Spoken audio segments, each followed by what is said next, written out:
Every great build begins long before the first nail is driven or the first plank is cut. It begins in silence, with a sketch, a thought, a faint outline on paper that holds more than measurements. It holds intention.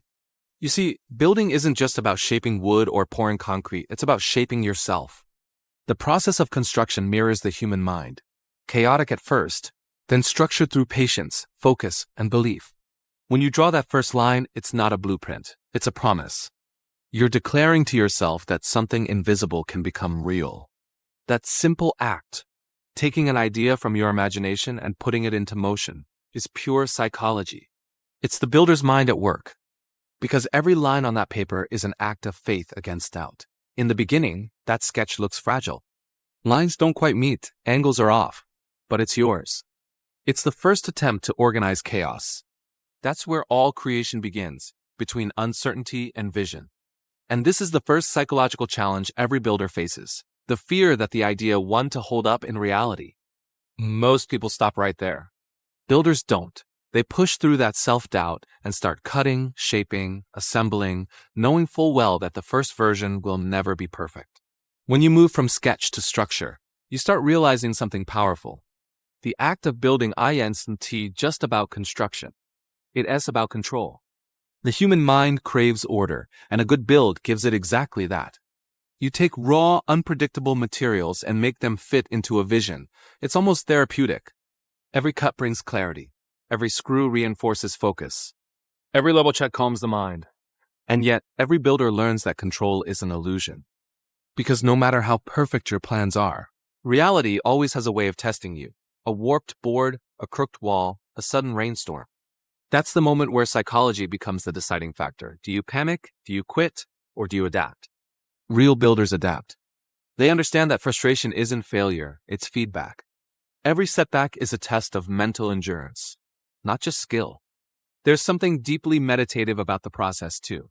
You start to notice how time slows down when you're sanding wood, how your breathing aligns with the rhythm of your hammer, how focus becomes absolute when you're making a clean cut. Building trains the mind to live in the present, to stay grounded, literally and mentally. You stop thinking about tomorrow's problems. It's just you, your hands, and the material in front of you. But let us be honest, the mind of a builder isn't peaceful all the time.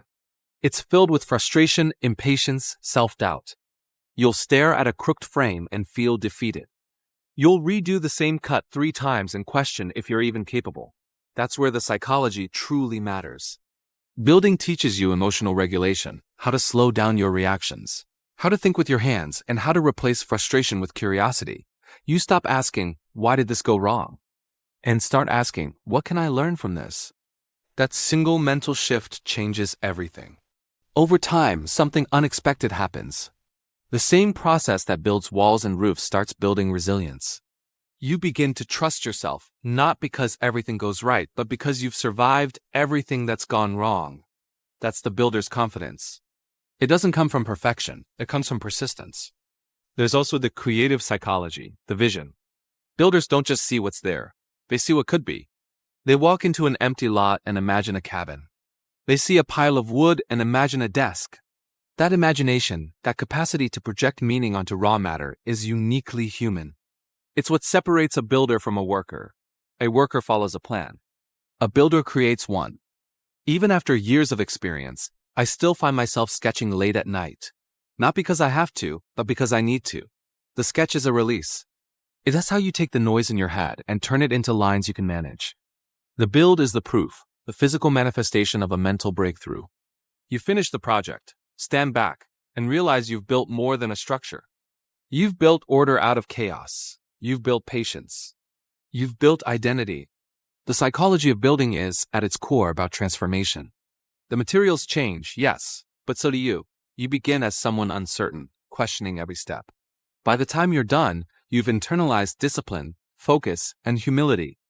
You learn that perfection is never achieved, only pursued, and that pursuit becomes addictive. Not because you're chasing success, but because every new project is another chance to master your mind. And that's why builders keep building.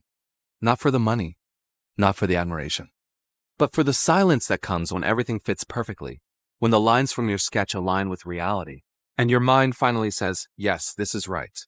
So next time you look at a half-built project, Remember this.